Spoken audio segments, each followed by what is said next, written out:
오늘 하나님 주시는 말씀 창세기 29장 21절에서 30절 말씀 드리겠습니다.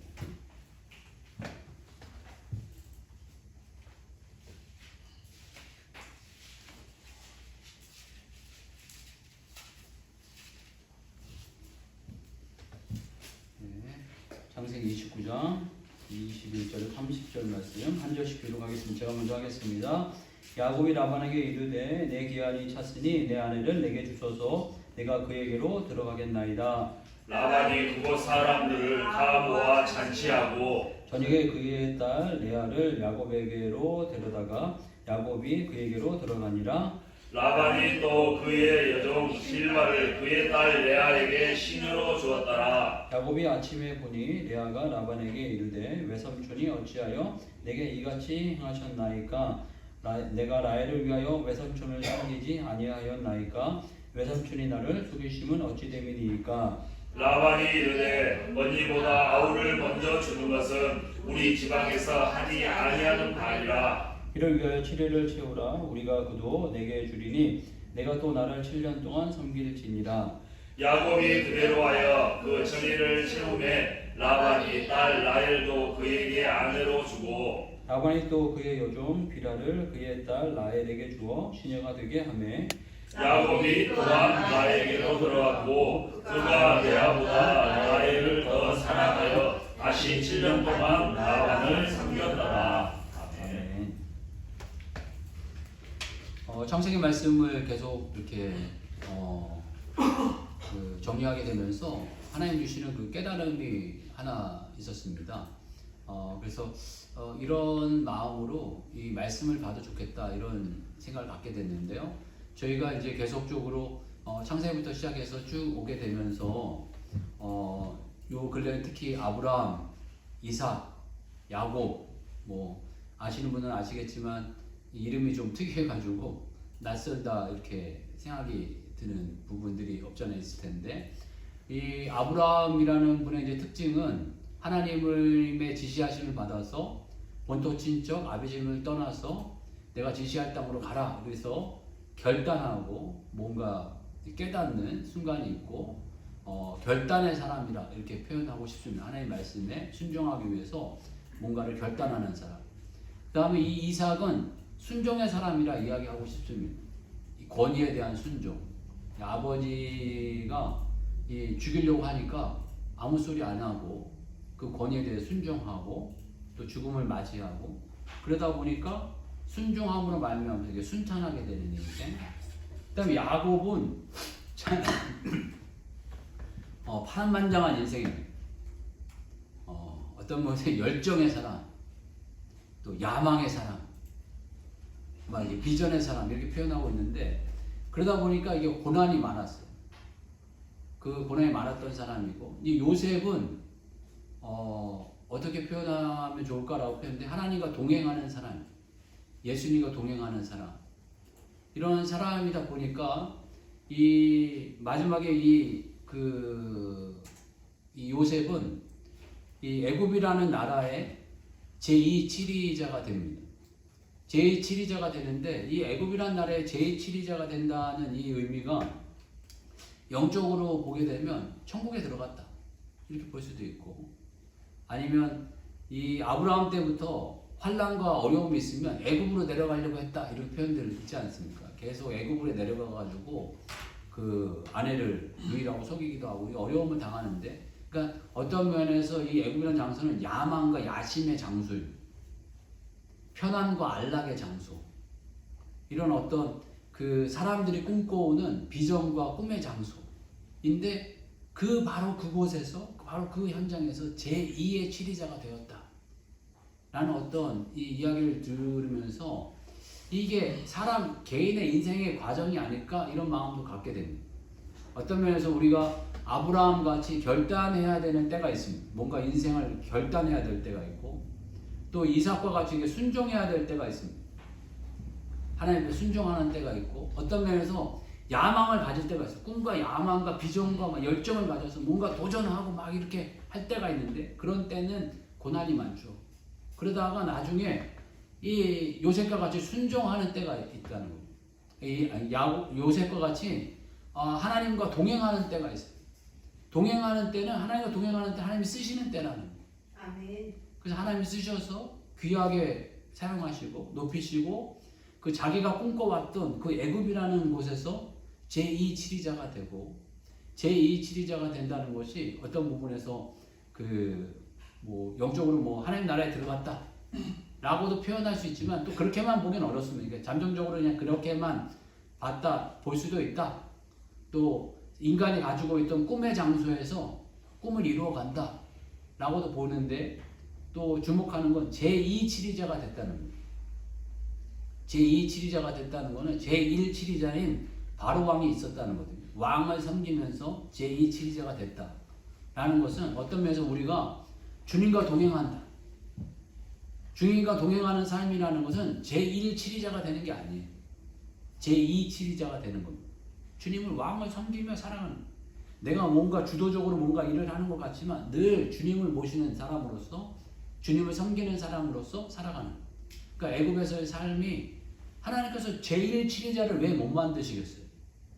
거기서 그냥 왕을 만들어 버리실 수도 있지만 제2치리자를 만드신 이유는 뭘까? 저는 가끔씩 그런 생각을 많이 했거든요. 요셉을 왜 제2치리자가 되게 하셨나? 하필이면 높이시려면 그냥 제1치리자로 왕도 탁 물려버리시고 탁 첫 번째 왕으로 이렇게 섬기게 하시지. 그런데 창세기는 아직 그런 때가 아닌 것 같아요. 이제 다윗 때 가고 이렇게 하면 제1치리자인 왕이 나오잖아요. 그렇지만 요셉 때는 그런 상황이 아니고 이 창세기에서는 이 요셉은 제2치리자가 되게 하시고 제2치리자는 영적으로 이렇게 표현하면 천국일 수도 있다라는 표현을 하는 거는 그럴 가능성이 있는 모습을 잠깐 보이시는 것 뿐이다라는 거예요. 그림자 같이. 실질적인 건 아니고. 왜 그러냐면 창세기 끝나자마자 출애굽하잖아요. 뭐 금방 나오는 건 아니지만 400년 후에 나오긴 하지만 창세기 다음이 출애굽기잖아요. 말 그대로 애굽을 나온다는 거거든요. 나간다는 거고 애굽을 나가게 된 기록, 출애굽기. 그러니까 자기의 어떤 야망의 장소, 꿈의 장소, 내가 원했던 장소를 하나님 또 떠나게 하는 단계가 있다는 거예요. 내가 꿈꿔왔던 장소, 내가 원했던 내 주관의 장소가 아니라 이제는 하나님이 원하시는 장소, 가나안 땅, 하나님이 원하시는 장소를 향해서 나아가는 여정이 바로 출애굽기고 그 다음에 그 여정 가운데 나라를 세운 게 이제 사무엘상하부터 시작해갖고 열왕기 이런 어떤 이제 이 내용들이 나오게 되는데요. 그러니까 이런 어떤 과정이 어떤 역사의 과정으로만 보기보다는 내 개인의 과정으로서 내가 어디에 와 있나 이런 것도 한번 점검해 볼 필요가 있어요. 내가 지금 이 아브라함 같은 때인가 결단해서 내가 뭔가를 새롭게 하고 떠나야 하고 뭔가 이렇게 새로운 시도를 해야 되는 때인가 아니면은 하나님의 권위 앞에 순종하는 때인가 아니면 하나님께서 주신 그 어떤 마음 때문에 야망과 야심과 어떤 열정으로 도전하고 뭔가를 해야 되는 때인가 이제는 요셉과 같이 주님과 동행하면서 내가 쓰임받는 때인가 그래서 주님 앞에 높여짐을 받고 또 귀한 쓰임을 받고 내가 꿈꿔왔던 것들을 이루어가고 성취하고 하나님께 정말 만족스럽다. 감사하다. 하나님 사용하셔서 감사합니다. 놀랍습니다.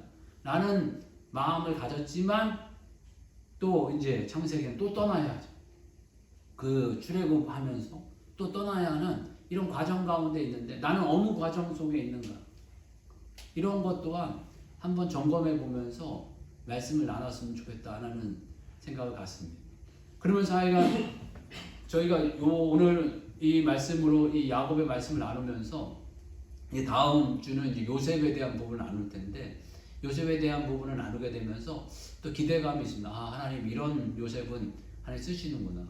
이런 태도의 사람을 하나님께 쓰시는구나. 라는 것들을 한번 그 말씀 나누면서 저희들이 더 기대하고 소망하는 마음이 있고요. 오늘은 하여간 이 야곱에 대한 부분을 나누게 되는데요. 이 야곱에 대한 부분을 나누는데 야곱은 열정의 사람이에요.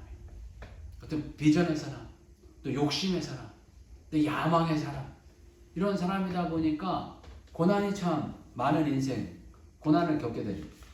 가장 큰 고난이 이런 어떤 야망이 있고 야심이 있는 사람들은 대부분 일어나는 게 가족 불화가 일어나는 거예요. 가족에 대한 불화가 일어나게 되고 이 가족 불화가 일어나다 보니까 야망과 야심 큰 사람은 가족이 깨어지는 거예요. 그래서 이 야곱이 이 어떤 자기가 그 장자권으로서 장자로서의 어떤 권한을 받을 만한 그릇이 아닌데 장자의 권한을 요구하다가 이 가족과 떨어지고 가족과 깨어지는 일이 벌어지게 되거든요.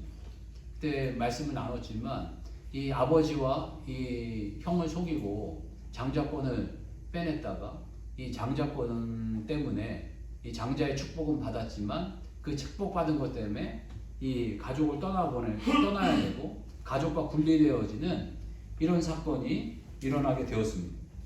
그리고 이 두 번째의 이 사건으로는 이 야망과 야심을 내려놓지 못하는 사람은 이 직장에서도 문제가 일어난다. 이 직장에서의 문제는 오늘 이게 본문 말씀 속에서도 약간 이 말씀이 이제 비춰지는데 이 직장이라고 표현하는 건 이제 저희 시대에 맞게 이제 표현하게 되었는데 이 야곱의 이 직장은 라반과 함께 사는 거였어요. 그러니까 삼촌이 라반과 함께 살면서 이제 뭔가 가정을 이루고 뭔가 이렇게 생업을 이루어가는 이 과정 가운데 있었는데 이 라반의 이 아들들의 시기와 질투를 받게 됩니다. 뭔가 1인자가 되어져 가려고 하고 내가 뭔가 더 가지려고 하고 내가 뭔가를 더 취하려고 하는 이런 어떤 욕심이 있다 보면 직장 가운데서도 동료가 생기지 않는다는 그런 어떤 야심과 야망의 사람은 사람을 얻지 못한다는 결국에. 그래서 이 야망과 야심으로 말미암아서 이 라반에서 쫓겨나다시피 도망 나오게 되는 이제 사건이 벌어지게 되면서 직장에서도 동료라는 개념이 설 수 없고 직장에서도 떠나고 분리되어져 가는 또 이런 어떤 고통을 겪게 된다는 이 야곱에게 있었던 이런 고통이 바로 이 가족 간의 고통 또 직장에서의 고통 그런데 이런 고통이 여기에서 끝나지 않고 대를 이어서 자식에게도 흘러간다는 그래서 이 어떤 면에서 이게 1인자가 되고 뭔가 이 야심과 야망에 사로잡힌 이 사람의 마음은 자식들에게도 흘러가가지고 이 자식들을 편향적으로 사랑을 하는 거예요. 누구는 더 사랑하고 누구는 덜 사랑하고 되도록이면 그걸 안 보이면 좋은데 그걸 안 보이는 걸 이렇게 감추질 못하는 거예요. 그래서 여기에서도 보게 되면 라헬이라는 여인을 극히 사랑해가지고 7년 동안 일을 하고 난 다음에 이 라헬을 얻으려고 이렇게 했는데 이 라반이 보니까 일을 너무 잘하고 그러니까 그냥 이렇게 보낼 수 없어가지고 그 라헬의 그 언니인 레아를 먼저 이렇게 몰래 결혼을 시킵니다. 그러고 난 다음에 얻어내는 게 7년간 더 봉사해라. 그럼 라헬을 주겠다. 라헬 대신에 7년을 봉사해라. 그래서 이 7일 후에 라헬을 주면서 7년 후에 라헬을 주면 이게 화가 나서 못 막으니까 이 두 딸을 다 주면서 7년을 더 얻어내는 거예요. 그만큼 이 야곱이 일을 잘했다는 거예요. 그래서 하여간 그 라반을 위해서 14년을 이렇게 봉사하게 됩니다. 이 라헬이라는 한 여인 때문에. 그러니까 이 한 여자 때문에 이 14년을 봉사해서 이 여자가 얼마나 좋은 거였겠어요.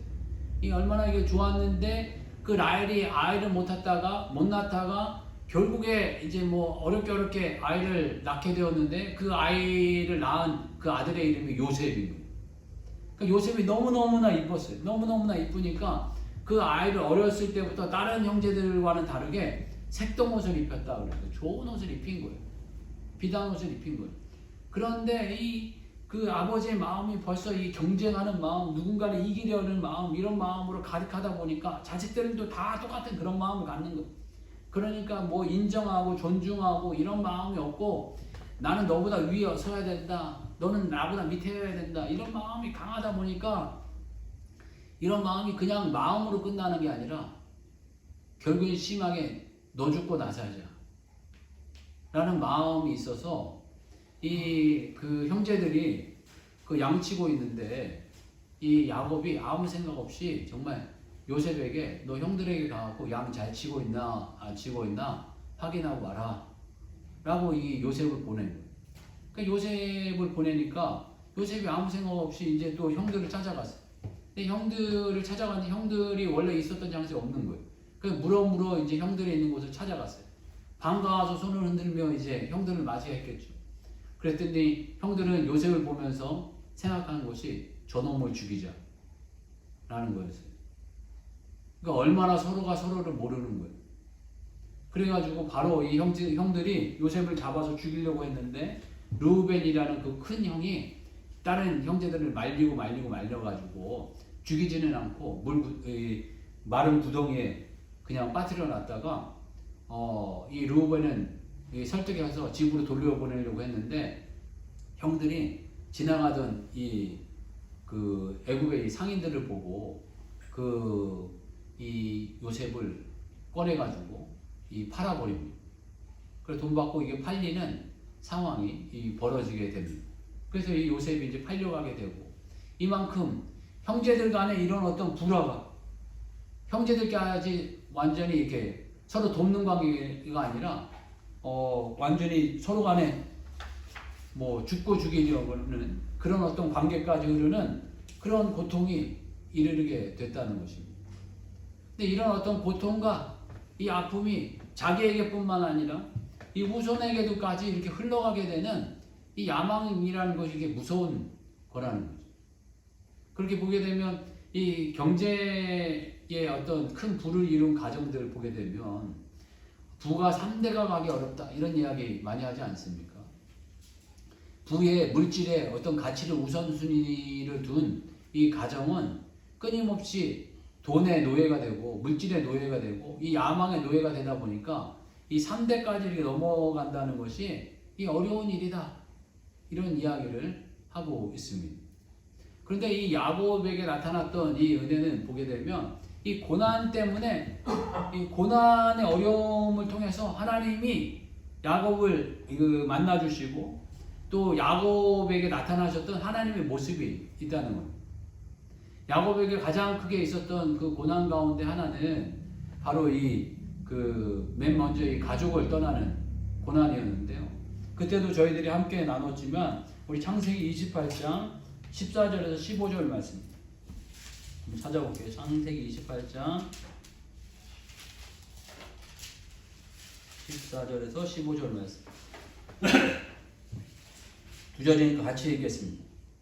자, 시작. 내 자손이 땅에 티끌같이 되어 내가 서쪽과 동쪽과 북쪽과 남쪽으로 퍼져나갈지며 땅의 모든 족속이 너와 내 자손으로 말미암아 복을 받으리라.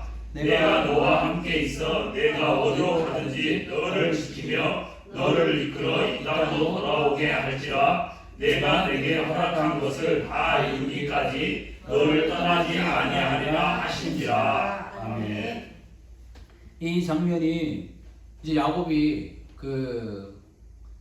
아버지와 이 형을 속여서 장자권을 빼앗은 다음에 그 장자의 축복을 받고 난 다음에 이 가족을 떠나는 이런 그 어려움과 고통 속에서 하나님을 발견하게 됩니다. 그래서 하나님을 발견해서 하나님께서 이 야곱에게 해주신 말씀은 함께하는 사람이다. 내가 너와 함께하는 사람이다. 너를 떠나지 아니하리라 하신지라. 이렇게 약속하시고 함께해 주실 것을 약속하신 분이다 라는 것을 발견하는 이 가족의 고난을 통해서 이런 어떤 하나님을 발견하게 되어져 가고, 이 두 번째 고난이었던 이 직장에서의 어떤 분열, 직장에서의 깨어짐이라는 이런 표현을 했는데, 이 직장에서의 깨어짐, 라반에게 이렇게 도망가다시피 해서 도망가가지고 이제 고향 땅으로 돌아가는데 이제 불안한 거예요. 자기가 새로운 땅에 간다는 어떤 불안감도 있고, 또 이 형 에서를 속여가지고 한 20년이 지났지만 그래도 형이 이 마음이 안 수그러졌을까봐 자기를 이제 죽이려고 했었는데 지금도 여전히 자기를 죽이려고 할까봐 불안과 두려움 가운데 하나님을 찾게 됩니다. 거기에서 또 이제 만났었던 하나님이 창세기 32장 26절 31절 말씀 이것도 한번 찾아보세요. 창세기 32장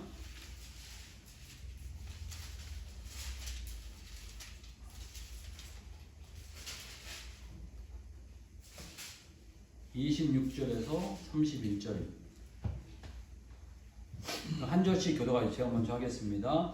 그가 이르되 날이 세려하니 나로 가게 하라. 야곱이 이르되 당신이 내게 축복하지 아니하면 가게 하지 아니하겠나이다. 그 사람이 그에게 이르되 내 이름이 무엇이냐? 그가 이르되 야곱이니라. 그가 이르되 내 이름을 다시는 야곱이라 부를 것이 아니요 이스라엘이라 부를 것이니 이는 내가 하나님과 및 사람들과 겨루어 이겼음이니라. 야곱이 청하여 이르되 당신의 이름을 알려주소서. 그 사람이 이르되 어찌하여 내 이름을 묻느냐 하고 거기서 야곱에게 축복한지라. 그러므로 야곱이 그곳 이름을 브니엘이라 하였으니 그가 이르기를 내가 하나님과 대면하여 보았으나 내 생명이 보존되었다 함이더라.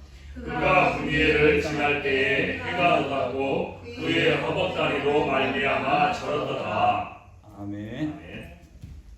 여기 26절 보게 되면 그가 이르되 날이 세려하니 나로 가게 하라. 근데 야곱의 말은 야곱이 이르되 당신이 내게 축복하지 아니하면 가게 하지 아니하겠나이다. 그러니까 이 하나님은 나를 축복하시는 분이다. 내가 열심히 해가지고 뭔가 이런 어떤 복을 받는 것이 아니라 하나님 당신이 복을 주셔야 됩니다. 하나님께서 복을 주시지 않으면 내가 살 수 없습니다. 나는 어떤 이런 확고한 마음을 갖게 됐던 것 같아요.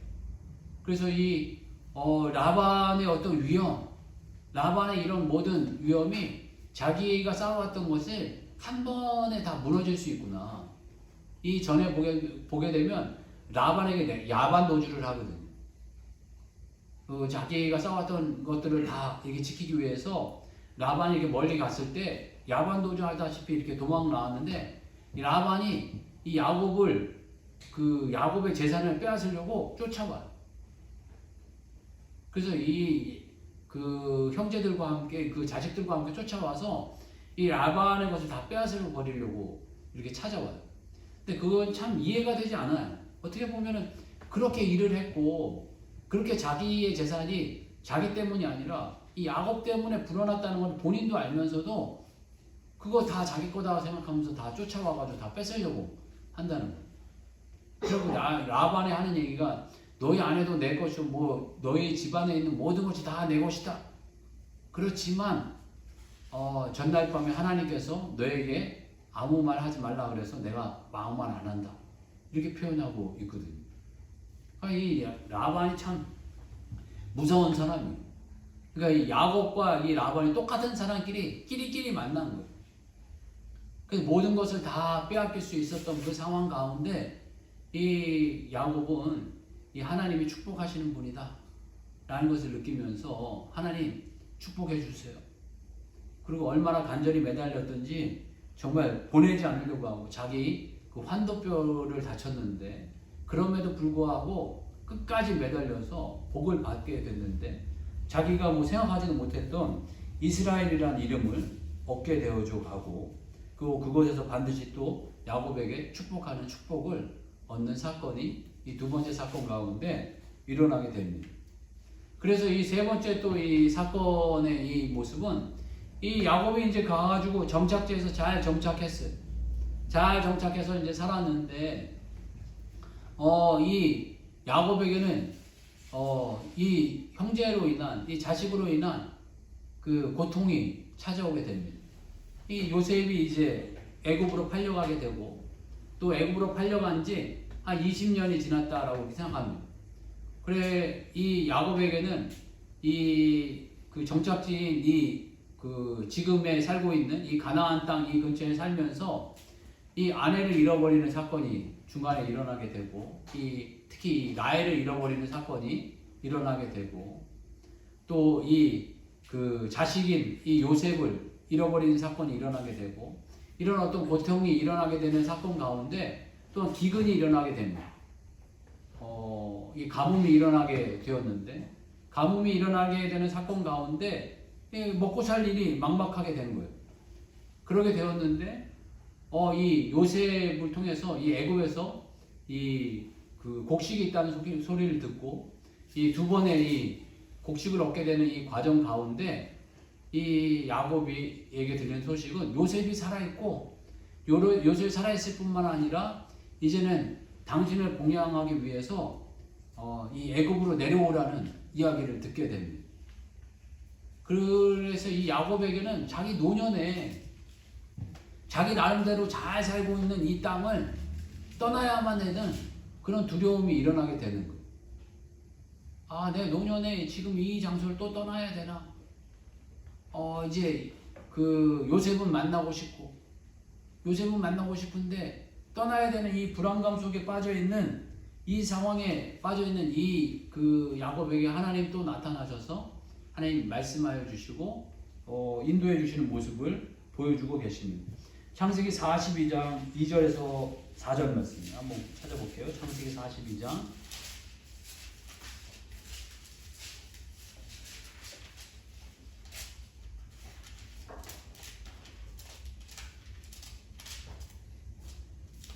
2절에서 4절 말씀 한 절씩 교도하겠습니다. 제가 먼저 하겠습니다.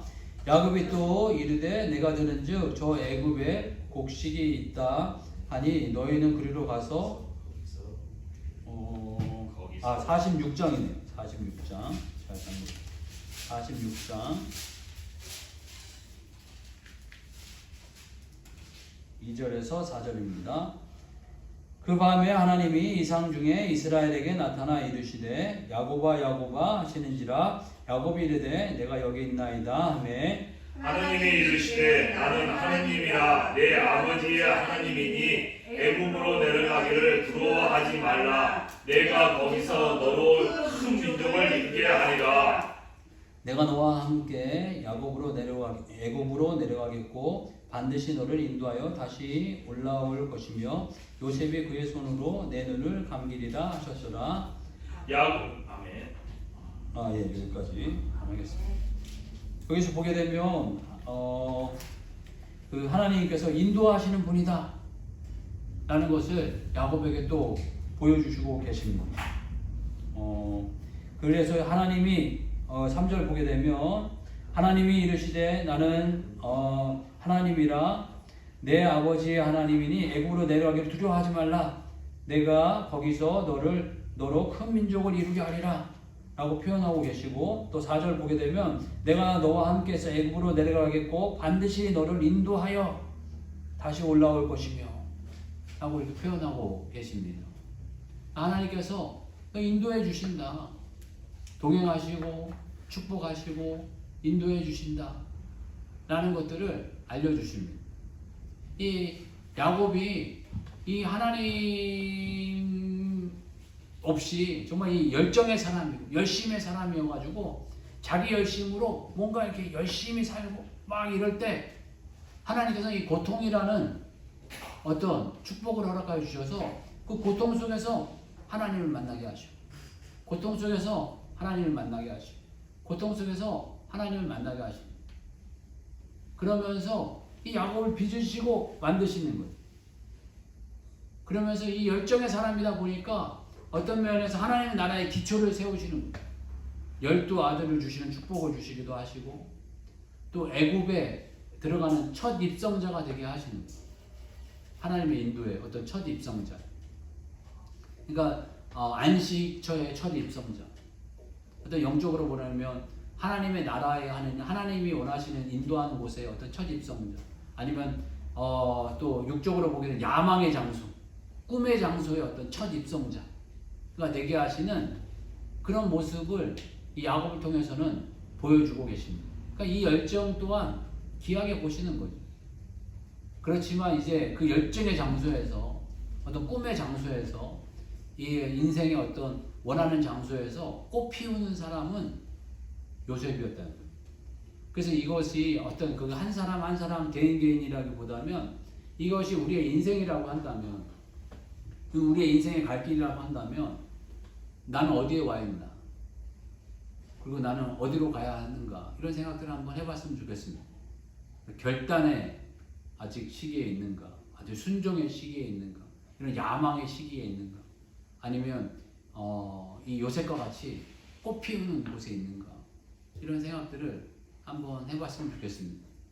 시기와 시대에 어떤 모습들이 있다라는 생각을 갖습니다.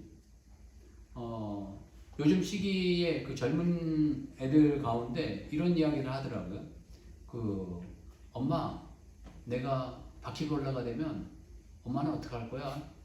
이런 이야기를 부모들한테 이렇게 많이 한대요.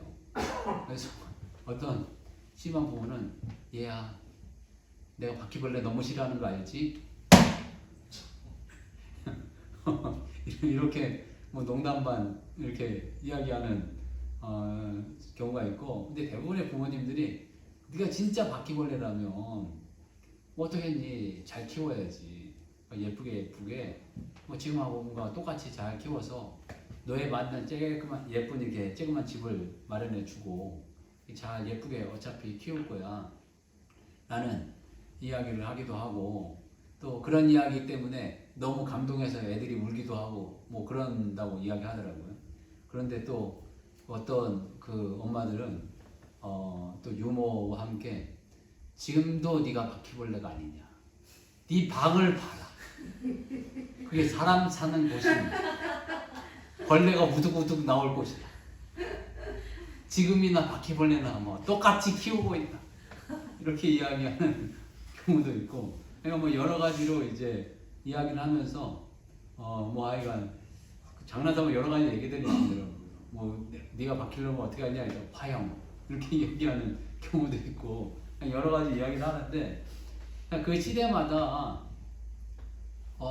그 시대의 사람들의 상황을 이야기한다 이런 이야기를 하더라고요. 그 요즘 젊은 애들 이 이야기를 왜 할까? 이런 이야기를 해보게 되더라고요. 그래서 저희들 기존 세대의 꼰대 같은 사람의 마음으로 저희 시대 때 유행했던 건 뭘까 이런 생각 제가 한번 다시 해보게 됐어요. 여러분들 기억하실런지 모르겠지만 저희가 20, 30대 때 유행했던 이야기는 그 채불암 시리즈라는 게 있었어요. 그 허무 개그. 그리고 삼득이라는 시리즈가 있었어요. 저도 이제 생각해보면 그런 시리즈들이 유행했었는데 그런 시리즈들이 왜 유행하느냐 막 이런 이야기들을 많이 했어요. 그래서 사회가 너무 어렵고 불합리하기 때문에 그 불합리한 것을 유머로 뭔가를 이기고 유머로 풍자하려고 한다 이런 이야기들을 많이 하게 되었어요. 그래서 요즘 시대 아이들은 이런 이야기들을 많이 하는 이유가 요즘 경쟁이라든가 이런 게 너무 심하고 어렵고 이렇기 때문에 이 부모님 밑에서 뭔가 이렇게 보호받고 사랑받고 이렇게 자라왔는데 나와서 또 나와보니까 이걸 도전하고 뭔가를 새롭게 하기가 너무 어려우니까 자기가 바퀴벌레 같은 정말 쓸모없는 인생이 돼도 부모님 나를 걷어주고 나를 끊임없이 사랑해 줄 수 있느냐 라는 걸 재확인받고 어떤 면에서 위로받고 이렇게 그 안식하고 싶은 모습 때문에 이런 질문을 하는 게 아니냐 이런 이야기를 하시는데 저 또한 뭐 그런 게 아닌가 이런 생각이 들고 또 아무 생각 없이 아이들은 그냥 우스갯소리로 하는지 모르겠지만 하여간 그런 모습이다라는 생각을 갖습니다. 그러면서 아이들의 시대는 어느 시대일까? 이런 생각을 하게 될 때 얘네들이 이삭의 시대를 살고 있는 거 아닌가? 이런 생각을 갖게 돼요. 아브라함 같은 이런 걸출한 아버지 밑에서 뭔가 결단하고 결정하고 이래서 뭔가를 이룬 어떤 시대를 살면서 어떤 거부를 이루고 물질적인 거부를 이루며 뭔가를 이렇게 세운 그 밑에 세대에 이 아이들이 너무 그 밑에 속에서 이삭과 같이 안전하고 뭔가 도전하지 못하고 안일한 그런 시대를 지금 머물고 있는 건 아닌가 이런 생각을 갖게 됩니다. 그럼 우리 시대에는 뭐였을까 이런 생각을 했을 때 제 시대는 뭐 여러 가지 표현할 수 있지만 저희 시대의 가장 큰 슬로건은 소년여 야망을 가져라 였던 것 같아요. 그래서 저희 그 젊은 애들한테 늘 그 어른들의 도전은 꿈을 가져라, 큰 꿈을 가져라 막 이런 얘기들을 많이 하셨던 것 같아요. 근데 요즘 젊은 애들한테 그렇게 얘기 못하죠. 너희들 큰 꿈을 가져라, 도전해라 막 이런 얘기들을 잘 못하는 시대가 아닌가 이런 생각을 갖게 되고요. 그러니까 저희 어린 시절부터 자라왔던 거는 이 야곱의 시대가 아니었을까 이런 생각을 가져보게 되고요. 그러니까 우리 앞선 세대는 어떤 세대였을까 이런 생각도 해보게 됐어요. 우리 앞선 세대는 요셉의 시대가 아니었을까 이런 생각을 갖습니다. 저희 앞선 세대는 되게 보면 이 민주화 운동했던 분들이 많거든.